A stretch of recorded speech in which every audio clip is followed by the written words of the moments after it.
Salam, hər vaxtınız xeyir olsun, əziz tamaşaçılar, dəyərli MyTV Sport kanalının izləyiciləri. Mən Mikail Yusufoğlu, əfsanələrin imzası verilişin növbəti buraxılışı ilə yenidən qarşınızdayım. İstəyirəm ki, verilişə keçmədən öncə məhz onu qeyd edim ki, bu veriliş My Group Holdingin sponsorluğu ilə həyata keçirilir. Onlara dərin təşəkkürlərimizi bildiririk, minnətdarlığımızı bildiririk. Həmçinin bugün verilişimizdə bir-birindən maraqlı rubrikalar var və istəyirəm ki, rubrikalardan öncə də qonağımı sizə təqdim edim. Düzdür, siz artıq başlıqdan görmüsünüz mənim qonağım kimdir, amma mən yenə də məhz qonağımı təqdim etmək istəyirəm. Hansı ki, milli komandanın sabiq üzvü. Qarabağda, Neftçidə, Xəzərlənkəranda çıxış etmiş, İranda, Meskermanda legioner həyatı yaşamış, Mingəçevirdə son olaraq baş məşqçi olaraq çalışmış Ədəhim Niftəliyev. Xoş gəlmişsiniz Ədəhim bəy, sizi salamlayıram bir daha. Çox sağ olun, minnətdaram ki, belə verilişlərə bizi dəvət edirsiniz. Çox şad oldum. Nə xoş bizə ki, məhz bugün qonağımız sizsiniz. İstəyirəm artıq suallara keçdim. Buyurun. Keçirdiyiniz oyunlar arasında sizin üçün ən yadda qalan oyun? Yəni, yadda qalan oyun bir dənə belə olub ki, Bakıda Portuqaliyaya qarşı oynuyorduk. Yəni, orada bir səhv eləmirəmsə 3 time futbol oldu. Yəni belə bir maraqlı oyun oldu. Birinci time, bir time oynadıq, işıqlar keçdi. Onun səhərsi gün təkrar oynadıq. Təkrar oynadıq.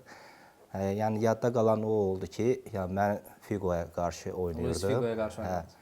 Orada da o qədər qaçdım ki, yəni Figoya qarşı oynadım. Nədir?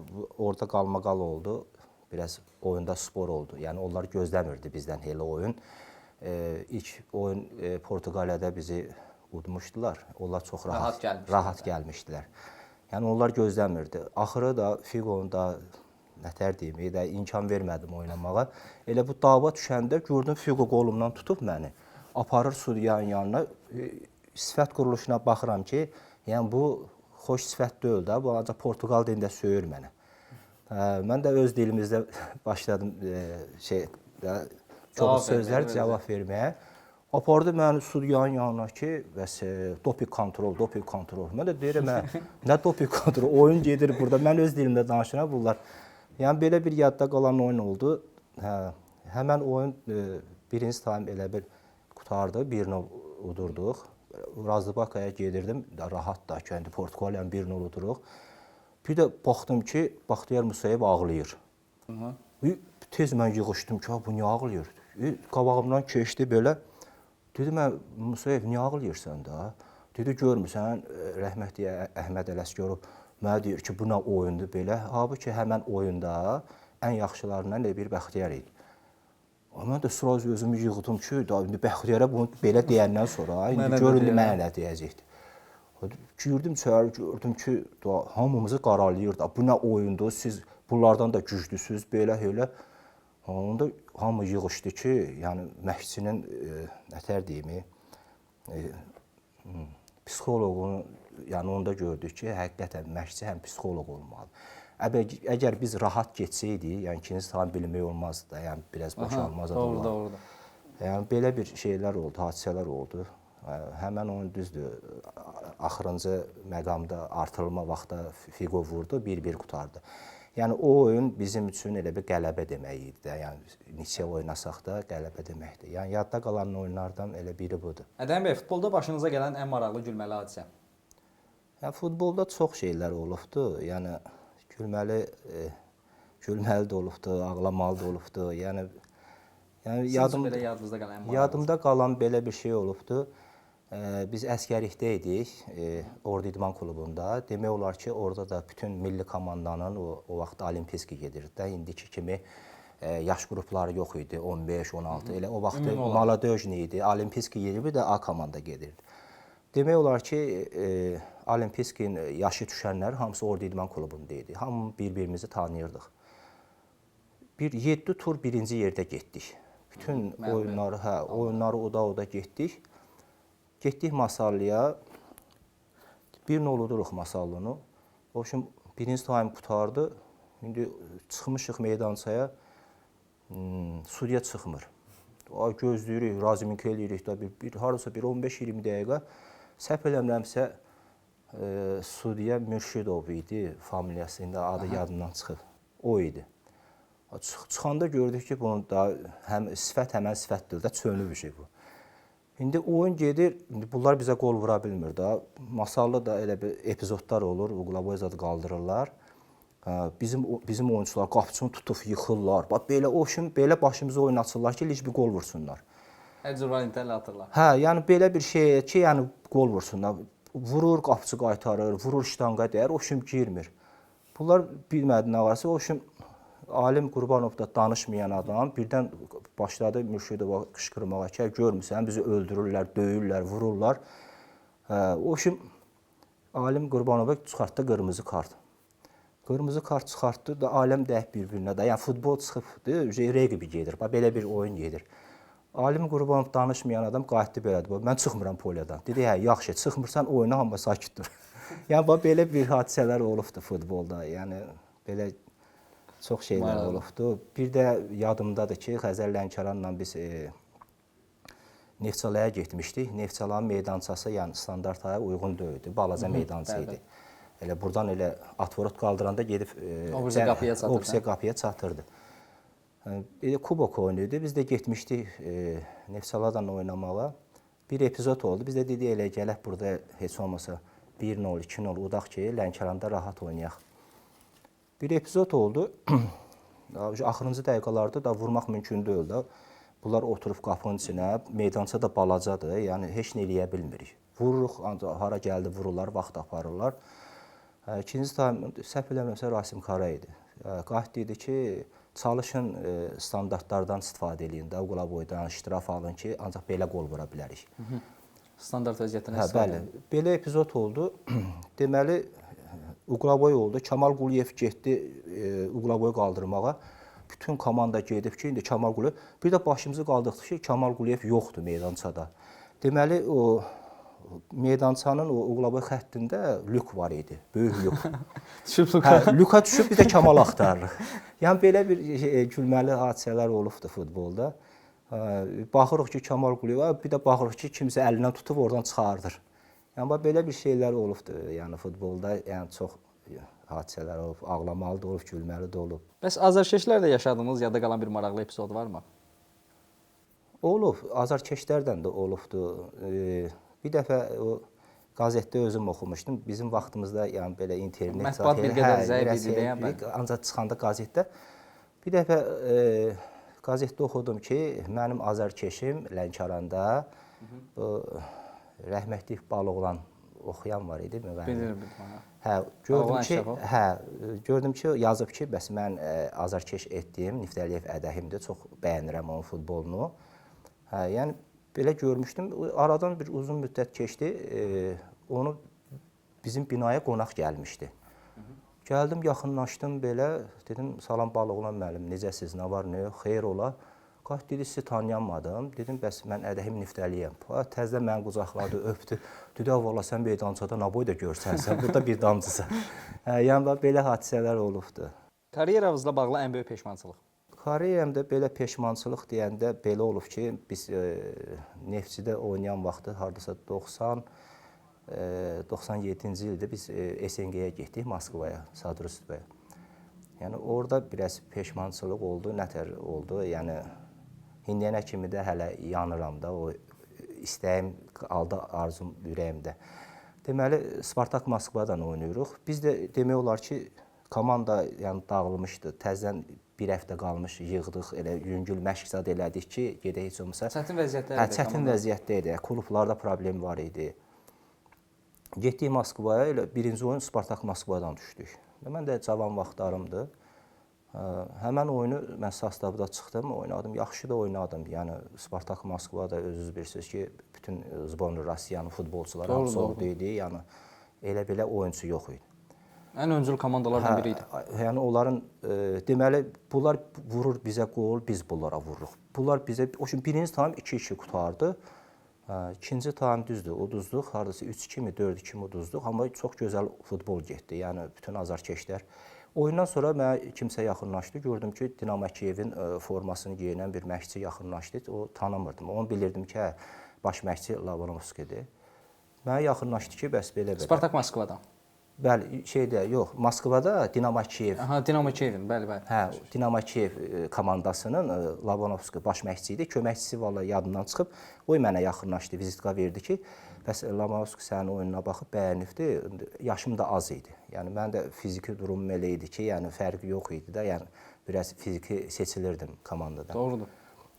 Mənə dedilər ki, bəs axşam sizdən görüşəcəyik. Gəldilər, mənə yaxınlaşdılar, bəs belə-belə, bəs sizi Dinamo Kiyevə dəvət edirik. Mən də dedim ki, yəni mən burada öz başıma deyiləm də, mənim klubum rəhbəri var, prezidentim var. Yəni rəhbərlik nə desə odur. Bunlar deyir ki, problem yoxdur da, rəhbər kimdir, kimə müraciət eləmək lazımdır, yaxınlaşaq. Elə bu Neftçinin sponsoru var idi, Rasim Rəfiyev, o da rəhmətə gedib, Allah rəhmət eləsin. Getdik onun otağına, tanış elədim ki, bəs bunlar belə-belə. Dedi, problem yoxdur, təki səni istəsinlər. İndi onlar öz aralarında nə danışdılar, nə danışmadılar. Yəni razılığa gəldilər, dedi ki, problem yoxdur. Bunlar da mənə dedilər ki, bəs get Bakıya, veşini yığ.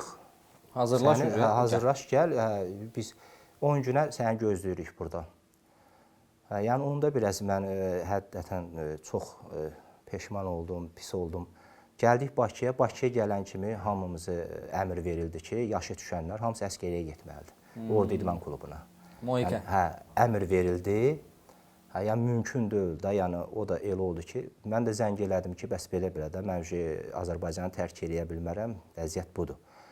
Dedi, özün gör rişat eləyə bilirsənsə, biz deyir, daxili işə qarışa bilmirik, dövlət işinə qarışa bilmirik. Aldıra bilsən, bizim Aldıra qapımız bilsən, hə, səni Sudavosti gözləyirik Kiyevdə. Mən də daha kimlərə ağız açdım, ora, bura, dedi, yox, mümkün deyil, getməlisən. O da bizdə də o pis vəziyyətdə o Qarabağ müharibəsi idi, komandalarda vəziyyət pis idi. Həm də əskəriyə gedən bilinmirdi, məsəl üçün il yarım, 2 il deyil idi. Demək olar ki, 3 il yarım biz elədik əskəriyi. Bizdən qabaqçılar 4 il, 5 il belə. Müharibə şəraitinə görə şey yox idi, buraxılış yox idi. Siz elə karyeranızda gördüm, ən çox oyunu Moikdə keçirmişsiniz. Ona görə deyirəm də, yəni mən Neftçidən getdim, elə oradan həmən o dediyim şeydə, billərdə getdik Neftçiyə, Neftçidən Moika getdik. 2 il yarım, 3 ilə yaxın biz orada yəni çempionatda iştirak etdik. Ondan sonra da Əhməd Ələsgərov təzədən qayıtdı Neftçiyə. Yəni mənim müqaviləm ola elə bir təzədən qaytardılar, mənə dəvət elədilər. Onda milli komandaya da gəldi baş məşqçi. Yəni belə ona görə biraz pis oldum ki, yəni mənim futbolda karyeram yəni belə bəlkə də başqa cür ola bilərdi. Başqa cür ola bilərdi. Məsələn, o yaşda, məsələn, yaşım az idi, 18 yaşımda, yəni Dinamo Kiyevə dəvət, yəni böyük bir əlbəttə sensasiya. O zaman Spartak Moskva idi, Dinamo Kiyev idi. Bunlar öndə gedən komandalar idi, tanınan komandalar, simalar idi. Ədəm bəy, yaxşı ki, bu oyunçu ilə oynamışam dediyiniz futbolçu. Yəni bizdə dahi futbolçular çox olub, həqiqətən çox olub. Məsəl üçün bizim vaxtımızda, yəni o Sovetin vaxtından qalan futbolçular var idi. Mən məsəl üçün fəxr edirdim ki, mən Mingəçevirdə futbola başlayanda bütün fikrim o idi ki, artırım milli komandaya düşüm, bir də Neftçi komandasına düşüm. Yəni bütün arzum o idi. Yəni Neftçidə də özünüz bilirsiniz ki, dahi futbolçular oldu. Əlbəttə. Yəni millinin üzvlər sözsüz kəsəm, yarısını elə Neftçidən gəlmələr təşkil edirdi. Hətta bəlkə daha çoxunu. Yəni bir futbolçunu deyəməzdim də, yəni ki, məsələn bir futbol. Orada elə futbolçular var ki, yəni hamısı professor idi. Yəni onların yanında oynamaq mənim üçün elə bir fəxr idi. Yəni mən Neftçiyə gələndə, yəni orada elə futbolçular var idi ki, məsəl üçün mən oynayırdım, sastava çıxırdım, sürəti yığırdım, bir də baxırdım ki, top mənim qabağımdadır. Daha qışqırmağa ehtiyac yox idi. Yəni elə futbolçular var idi. Məsələn Tərlan Əhmədov idi, Vidadi Rzayev idi, Yunus idi, Mahmud idi. Halbuki Yaşar Vahabzadə idi, Rasim Abuşov idi, Samir Ələkbərov idi. Yəni bu dahi futbolçular idi hamısı. Sonra yadda qalan kimi. Mən ötən verilişlərimizdə də hər zaman qeyd etmişəm. Tərlan Əhmədov qonağımız olub, Yunus Hüseynov olub, Mahmud Qurbanov onlarla. Sizin dövrünüzdə belə desək əvəz edicilərdir, ehtiyat heyət də zəngin idi. Bəli, ona görə orada mən Neftçiyə gələndə demək olar ki, ən yaşı az olan mən idim. Yəni baxırdım ki, elə futbolçular var idi ki, yəni dahi futbolçular idi. Məsəl üçün biz onların otağına girə bilməzdik. Gedib qapını döyürdük ki, icazə versiniz, məsələn filan kəs gələk otağa. Yəni o elə bir futbolçunun hörməti olub o vaxt Neftçidə. Yəni bazaya məsəl üçün mənim qardaşım, qohumum gəlirdi, yəni heç kim buraxmırdılar. Mən çıxırdım, çöldə görüşürdüm. Yəni futbolçuya elə böyük dəyək var idi, yəni dəstək var idi. Yəni mən yadımda idi ki, məsəl üçün biz oynayan dövrdə Vidadi Rizayevə Qafqazın Maradonası deyirdilər. Yəni elə ad almışdı elə Maradona. Ləqəbi var idi. Ləqəbi var idi Maradona. Məsələn, Tərlan Əhmədov oynayanda, məsəl üçün, mən arxadan, məsəl üçün, mən oyunu arxadan qururdum da. Məsəl üçün, mənə çox rahat idi. Sürəti yığırdım, elə yerindən bir, demək olar ki, 70 metr, 80 metr pas verirdi. Bir də baxırdın ki, top sənin sinəndədir, rahat hücum qurursan. Yəni, elə futbolçular olub Neftçidə. Bəs Ədəm bəy, məşqçi olduğumuz müddətdə ən çox çətinlik çəkdiyiniz an hansı olub?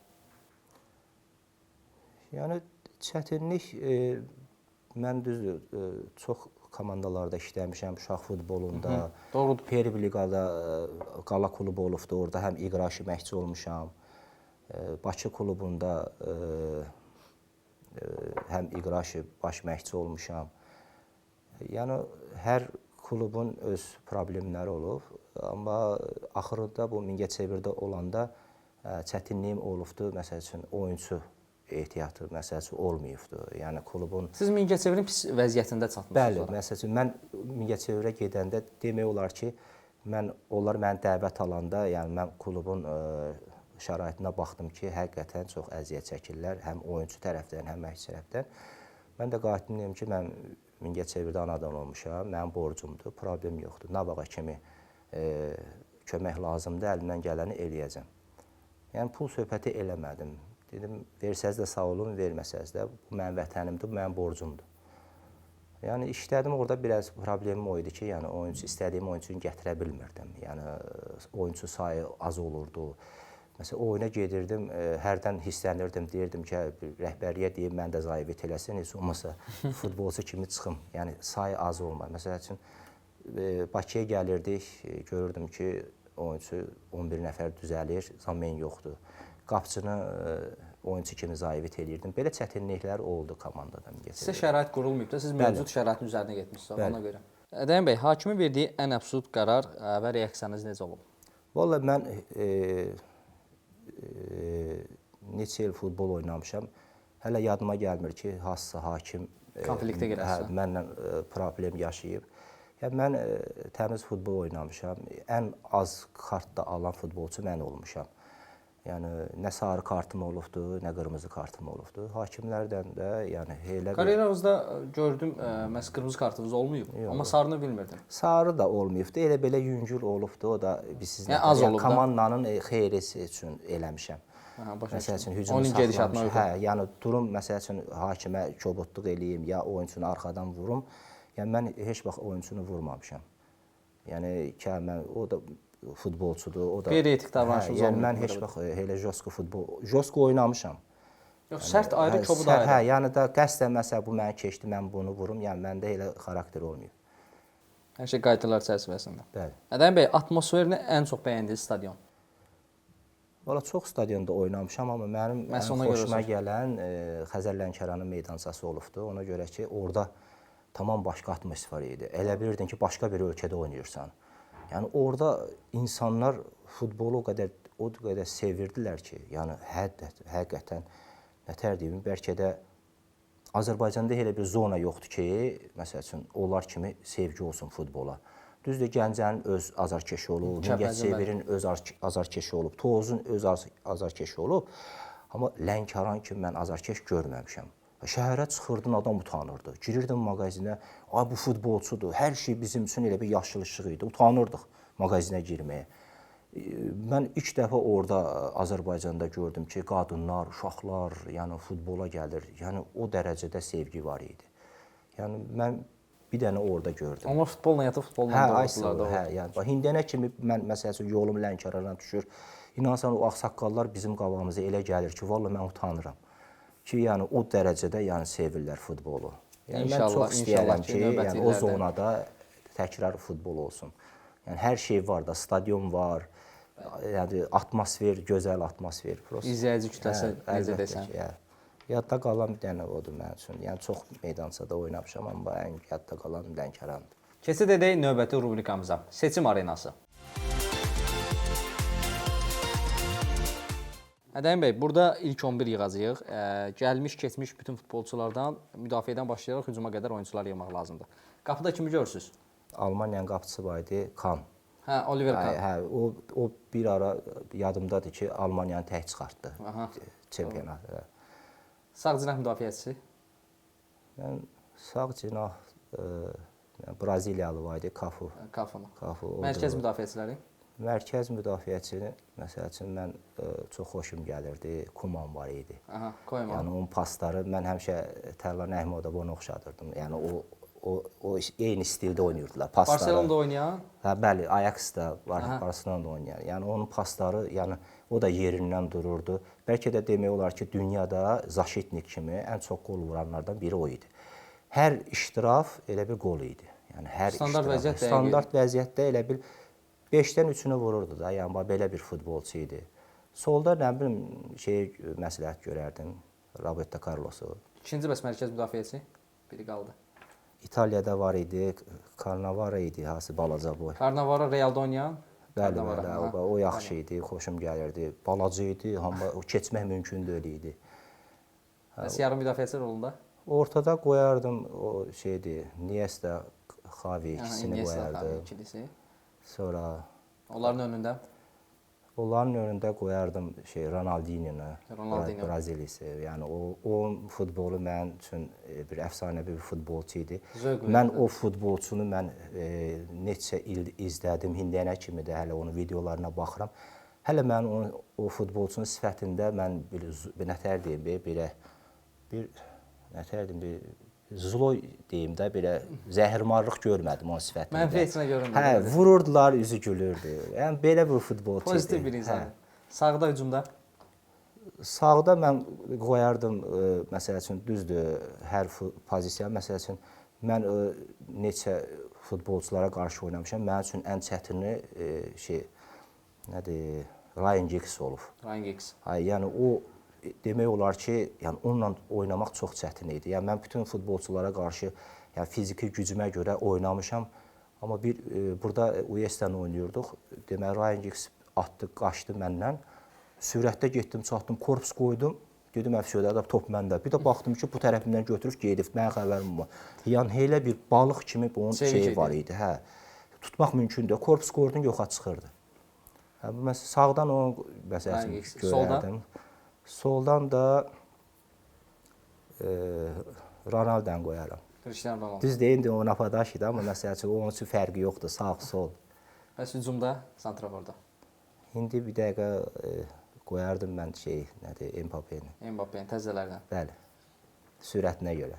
İndi Ronaldo da düzdür, elə sürət qalmıyor, amma vaxtı ilə Ronaldo ondan üstün idi sürətdə. Digər bir rubrikamız isə mən sizə ölkə adları çəkəcəm. Onlara uyğun bir oyunçu deyin, onların əfsanələrindən. İngiltərə. Beckham. Almaniya. Elə Kahn, qapçı. İspaniya. Raul. İtaliya. Del Piero. Fransa. Zidane. Braziliya. Roberto Carlos. Argentina. Maradona. Portuqaliya. Ronaldo. Türkiyə. Hakan. Azərbaycan. Vəli Qasımov. Keçid edək növbəti rubrikamıza, günümüz futbol. Ədəm bəy, burada məhz bu rubrikamızda sizə günümüz futbola uyğun suallar verəcəm. Məhz ilk sualım belə olacaq ki, millimizin uğursuzluğunu nədə görürsünüz? Mən uğursuzluğunu bizim o yerli uşaqlarımızın çempionatda az olmağı, yəni gəlmələrə üstünlük verilməyi. Yəni mən həmişə yerli uşaqlara dəstək olmuşam. Düzdür, legioner olar, elə bir legioner olar ki, bizdən 5 qat güclü olmalıdır ki, yəni bizim klubda klubu tək darsın. Yəni bizim oyunçu səviyyəsində gəlirsə, mənə elə gəlir ki, onlar futbolumuzun inkişafına yəni yaxşı təsir bağışlamır. Yerli uşaqların sayı çox olmağı millimizin xeyrinədir. Bizim dövrdə hamı yerli uşaqlar idi. Yəni prosto indiki şərait yox idi. Bizim vaxtımızda yəni şərait yox idi. Müharibə dövrünə düşdük, klublarda problem. İnfrastruktur da o deyildi. Stadion yox idi, meydança yox idi. Amma futbola qalanda, yəni demək olar ki, indiki şərait olsaydı bizim dövrdə, demirəm dünya çempionatına məsəl üçün finala çıxardıq. Ən azından 8-də 1-ə kimi gələ bilərdik. Yəni mən öz fikrimi deyirəm. Yəni bizdə elə dahi futbolçular var idi. Prosta şəraitimiz yox idi. Stadion şəraiti, məsəl üçün taktiki məşqlər keçilmirdi, rəqibi analiz eləmirdik. Elə çıxırdıq, elə hər öz üçün öz şeydir. İndi internet var, indi analiz olunur. Kimlə oynayırsan, baxırsan, kimə qarşı oynayırsan. Məsəl üçün mən heç futbolları izləməmişəm. Elə burada elə həmən sözü açmışam. Bəxtiyar Musayev mənə qayıtdı belədir bax. Sən bilsən sabah kimə qarşı oynayırsan? Figoya qarşı. Deməyə Figo kimdir ki? Dedi bəs Portuqaliya oldu. Dedi mən o məndən qorxsun. Mən niyə ondan qorxum? Ya mən elə şey eləməmişəm də. Kim olub olsun mən çıxıb öz oyunumu mübarizə aparmışam. Yəni bax belə şeylər olubdu. Yəni bizim vaxtımızda yəni dahi futbolçularımız çox idi. Hər futbolçu mən çox arzulayaram ki, həmən futbolçular istəyirəm ki, klubda hamısı, yəni klubda işləsinlər. Biri mütəxəssis işləsin, biri seleksiya işləsin. Öz təcrübələrin bəli. Hal-hazırda bax indi baxıram mən görürəm ki, bizim dahi futbolçularımız hamısı evdə oturubdu. Yəni nədən məşğuldur? Əfsuslar olsun ki, yararlana bilmirik. Yəni mən çox arzulayaram ki, yəni mənim paxıllığım tutur. Mən yəni İranda oynayan vaxtı, yəni belə bir hadisə oldu. Deməli bir həftə qalıb çempionatın başlamağına. Deməli İranda iclas elədilər. Düz İranda bir həftə dayanmadan iclas oldu. Bütün İranda mütəxəssislər, futbol mütəxəssisləri yığışdı. Qərara gəldilər ki, yəni İran futbolunun inkişafı üçün nə etmək lazımdır? Qayıtdılar, dedilər ki, deməli, legioner ancaq olmalıdır daxildə milli komandanın oyunçusu. Daxildə. Yəni 18-də oturan yox, sastavda oynayan oyuncular. Tanınmış məşqçilər gətirdilər, Argentinadan gətirdilər, Xorvatiyadan gətirdilər. Yəni onda mənə qayıtdılar, dedilər ki, bax, mən də bir həftə idi getdiyim. Dedilər ki, bax, sən millidə oynamasın, səni göndərəcəklər. Mən dedim, yox, mən millidə oynamışam. Axırıncı biz 2002-yə kimi millidə davam eləmişdim. Mən də İrana 2003 araları getmişdim. Elə internetə açdılar, baxdılar, görürlər ki, həqiqətən millinin üzvüyəm, sastavda oynamışam. Axırıncı dəfədə Dubaya getmişdi. Elə o sastava baxdılar, gördülər ki, orada oynamışam.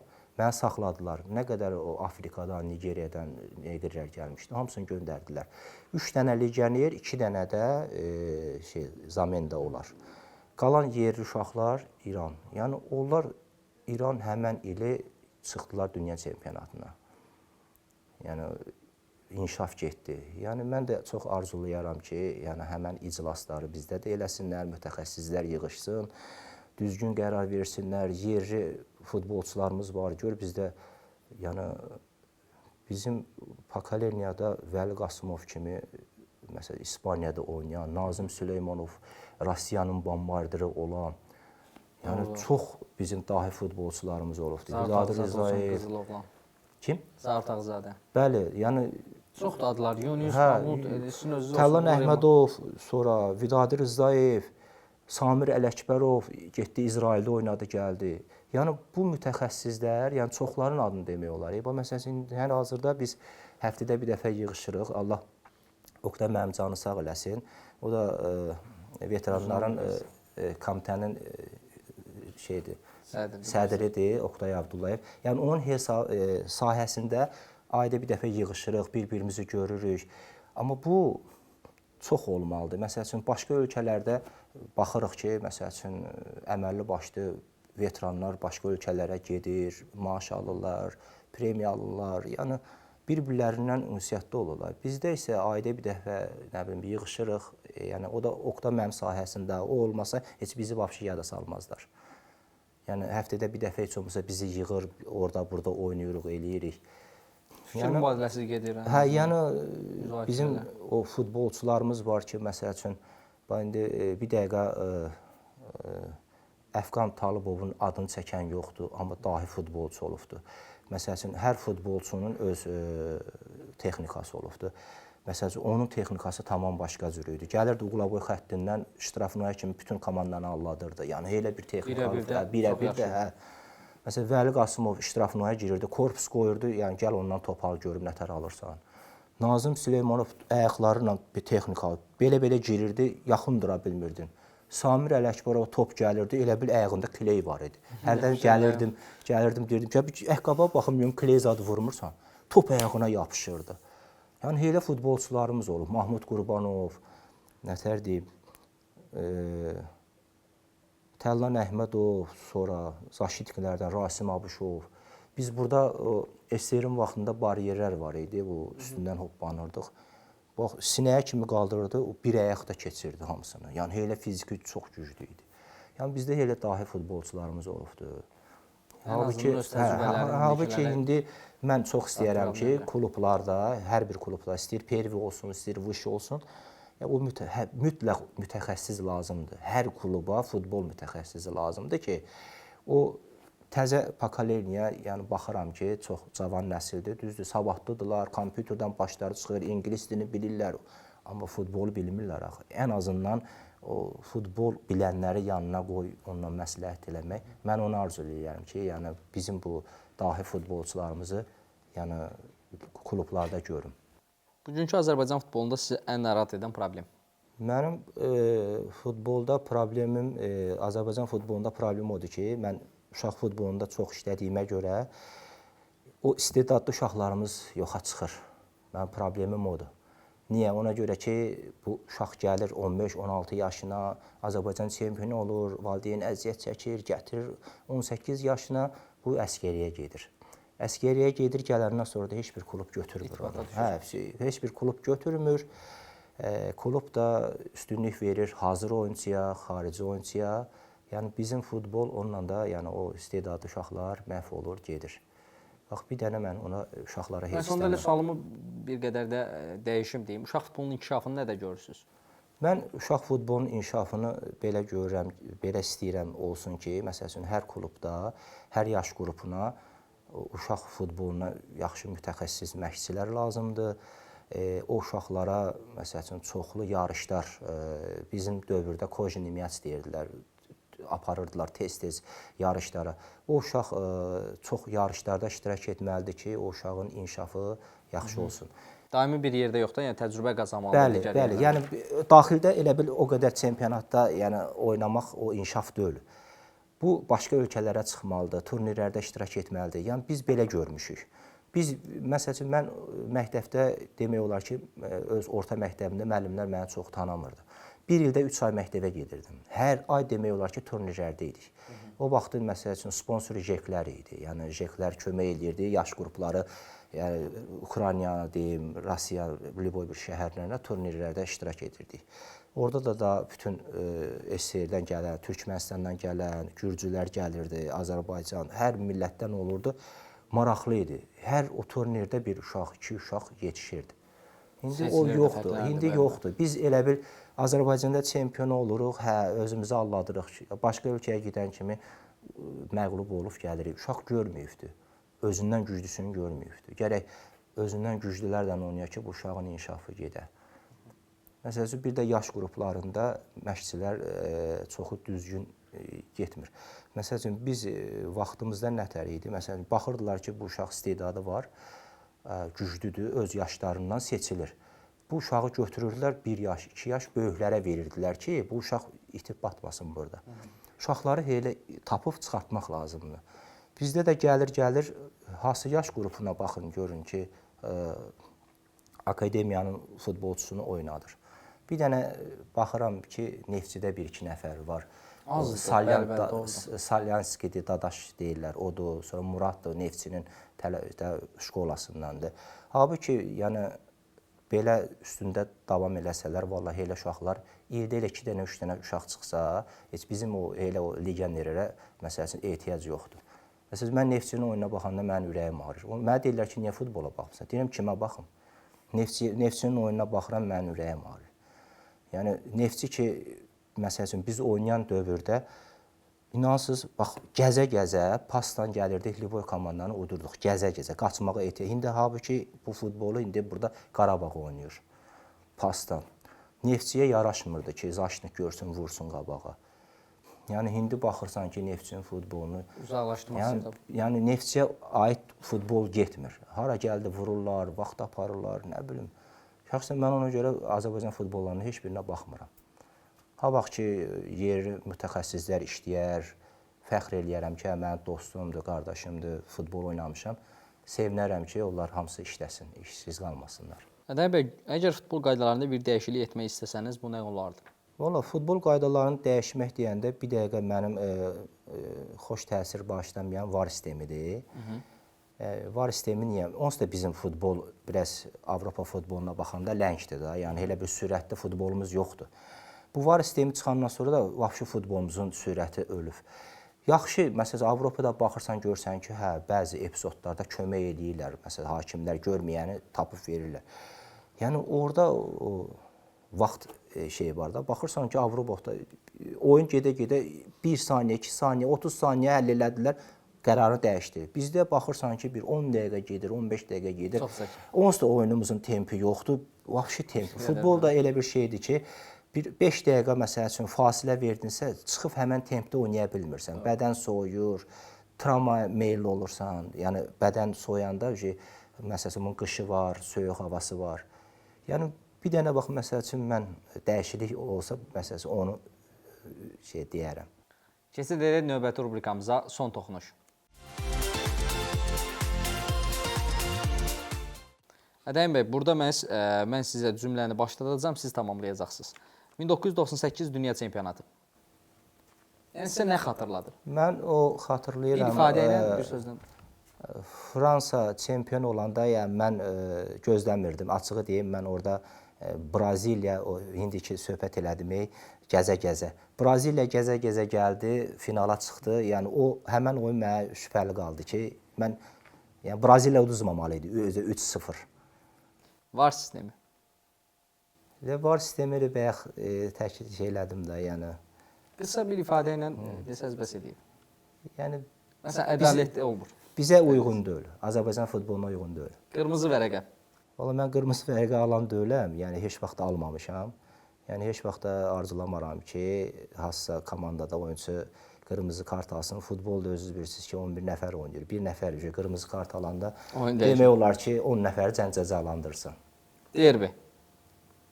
Bəs derbi deyiləndə ağlınıza ilk nə gəldi? Derbi ağlıma həmişə derbi deyəndə Xəzər Lənkəran Neftçi olub.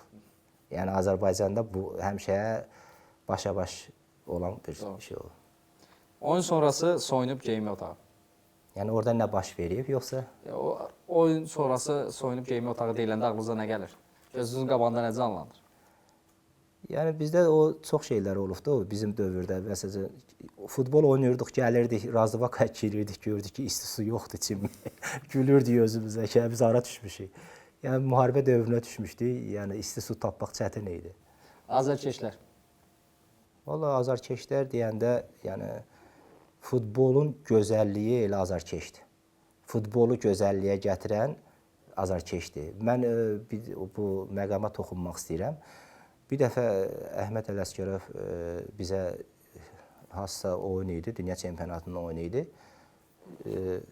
Bazada, otaqda göstərdirdi. Gəldi, televizorun kodunu aldı, dedi, baxın futbola. Baxdıq, belə maraqsız da belə bir şey dedi, görürsünüz. İndi kod verdi, azarkeşlərin səsi gəldi. Dedi, bax, futbol budur. Yəni, futbolu gözəlliyə gətirən azarkeşdir. Azarkeş olmasa, yəni, məsəl üçün, mən dünənlərim... Həyəcan olmaz. Hə, mən dünənlərim şeyə baxanda, Araz Naxçıvanla Qarabağın oyununa, kubok oyununa, azarkeşlərə baxdım, öyle bölümdəkilərə qayıtdım ki, bu azarkeşdir bu. Xəzər Lənkərə məşq eləyəndə bundan çox adam gəlirdi. Yəni, azarkeş odur, istək olmalıdır. Futbolun da gözəlliyi azarkeşdir. Son dəqiqə qol. Mən istəyərəm son olmasın, elə əvvəldən olsun. Son, yəni, demək olar ki, bütün əziyyətin. Gənə başlayanda vurursan qolu, yəni, yaşayırsan da bir nəsə ümid yolu var. Amma son dəqiqədə qol buraxırsan, bütün elə bir kariyerinə kres qoyursan. Keçid edək növbəti rubrikamıza tamaşaçı sualları. Ədəm bəy, biz verilişimizdən öncə qonağımızın kim olacağını qeyd edirik və ona tamaşaçılardan suallar gəlir. Mən sizin də sizə suallar ünvanlanıb, istəyirəm onları səsləndirəm. Şamil Əskərov soruşur, millimizin inkişaf etməyi üçün hansı addımlar atılmalıdır? Yəni yerli uşaqlara dəstək olmaq lazımdır. Zahid Əliyev soruşur, Ədəm bəyi ən çox çətinliyə salan hücumçu. Valla, yəni Azərbaycanda mən çox əziyyət çəkməmişəm hücumçularda. Mənim Avropa futbolunda bir dənə çətinliyə salan, bayaq izah elədim, Ryan Giggs idi. Yəni tutmaq çətin idi, balıq kimi idi. Buradan tuturdum, buradan çıxırdı, oradan tuturdum. Yəni belə bir futbolçu idi. Qalan futbolçular baxırdın ki, məsələn, texnikaya oynayır da. Yəni mənə çətinlik salan Ryan Giggs olur. Etibar Cəfərov soruşur, Azərbaycan futbolunda ən yaxşı yerli məşqçisi kimdir? Yəni bizim dövrdə ən yaxşı məşqçi Əhməd Ələsgərov idi. Yəni indi biz görün neçə ildir futboldan uzaqlaşmışıq. Yəni yerli məşqçi kimi məsəl üçün mən Tərlan Əhmədovu üstünlük verərəm. Yəni ona görə ki, mən ondan işlədim, gördüm. Yəni ondan öyrənməyə hələ çox şeylər var. Yəni mən onu həm Tərlan Əhmədovun o üstünlükləri nə idi? Məşqçi kimi yox, Neftçidə oynayanda o bir lider idi. Nətər deyim? O elə bir həm kapitan idi Neftçinin. Demək olar ki, ikinci məşqçi idi də o. Yəni meydançada bizim məşqçimiz o idi. Yəni onun lider xarakterləri var. Yəni ondan bilirəm ki, yəni o kollektiv yarada bilir, liderlik eləyə bilir. Yəni mən çox arzulayaram ki, o da Vəşi Liqada təklif alsın. İnşallah Premyer Liqa klublarımızdan birində baş məşqçi olaraq görərik. Sadiq Qədirli soruşur, Ədəm bəyi yaxın vaxtlarda hansısa komanda baş məşqçi olaraq görə bilərik? Onu zaman görsədər. Onda inşallah deyək. İnşallah. Aqil Məmmədov soruşur, hazırda dünya futbolunda ən çox bəyəndiyiniz futbolçu kimdir? Mən Ronaldinho bəyənmişəm. Yəni Hal-hazırda. elə keçmişdə də, indi də düzdür, indi Ronaldoya baxıram. İndi o futbol ən azından köhnə pakoleniyalardan qalandan Ronaldodur. Amma belə ən sevdiyim futbolçu Ronaldinho olubdur. Yəni hər tərəfli də, yəni onda olmayan şey olmayıb da. Yəni deyim ki, bu cəhətdən zəifdir. Ya məsələn futbolçu var da baxırsan ki, sol ayağı zəifdir. Ya bir istiqamətlidir də. Bunda hər şey, yəni hər tərəfindən. Məhz tamaşaçı suallarımıza da burada yekun vurduq. Onu qeyd etmək istəyirəm ki, siz də məhz bizim MyTV Sport kanalını izləyə bilərsiniz. Instagram, TikTok üzərindən və YouTube üzərindən. Qonağımızın kim olacağı öncədən bəlli olur. Siz də rəyinizi yaza bilərsiniz, fikrinizi yaza bilərsiniz. Həmən rəyiniz məhz verilişimizdə qonağımıza birbaşa olaraq ünvanlanacaq adınız və soyadınızla birgə. İstəyirəm son rubrikamıza keçək, hansı ki, şəfa haqqında. Sizin düşüncələrinizi, fikrinizi öyrənmək istəyirəm şəfa haqqında. Valla bu şəfa haqqında o kim ki bu komandanı yada salıbsa çox böyük bir addım atıb. Yəni bizim vaxtımızda bir komanda var idi. Yəni o həmən komanda demək olar ki, o gənclərdən olan bir komanda idi. Bütün hamısı milli komandanın üzvləri idi. Yəni ən azından bilirdin ki, bu futbolçu yəni itib batmadı da, yəni göz qabağında idi. Yəni indi bir dəqiqə bizim problemimiz elə odur ki, indiki milli komandaya düşən futbolçular hamısı ehtiyat skameykada oturur. Amma məsəl üçün Şəfa kimi komandada orada oynayırdı, təcrübə yığırdı. Yəni çox bunu kim yaradıbsa, Allah onun canını sağ eləsin. Belə adamlar bizə lazımdır ki, yəni tariximizi itirməyib, tapıbdır. Yəni çox arzulayaram ki, bunlar yəni ikinci yox, bu Liqaya çıxsınlar. Yəni Şəfa layiqdir. Yəni adına görə, stadionuna görə. Yəni çox istəyərəm ki, yəni Pervidə yox, bu Şəfa öz sözünü desin. Verilişimizdə son olaraq bir adət halına gətirdiyimiz bir şey var ki, Şəfanın forması gəlir, qonağımız onu imzalayır və o növbəti oyunlarda Şəfanın ev sahibliyi etdiyi oyunların birində hədiyyə verilir izləyicilər, birisi bizim muzeydə saxlanılır. Formanı gətirək, imzalayın. Problem yoxdur, çox şad olaram.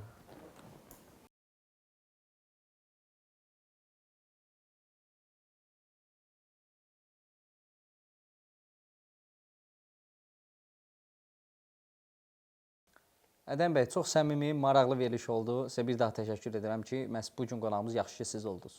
Çox sağ olun, minnətdaram ki, yəni bizim kimi adamları, nə deyim, düzdür, futbol veteranında olsaq yada salırsınız. Minnətdaram sizə. Yəni ha vaxt lazım olsa canla başdan qulluğunuzdayıq. Sağ olun, var olun. Sonda onu qeyd edim ki, məhz növbəti qonağımızın kim olmağını istəyirsinizsə, MyTV Sport kanalının üzərindən, Instagram və TikTok üzərindən yaza bilərsiniz. Odur ki, növbəti buraxılışlarda görüşmək diləyilə. Sağ olun, salamat qalın.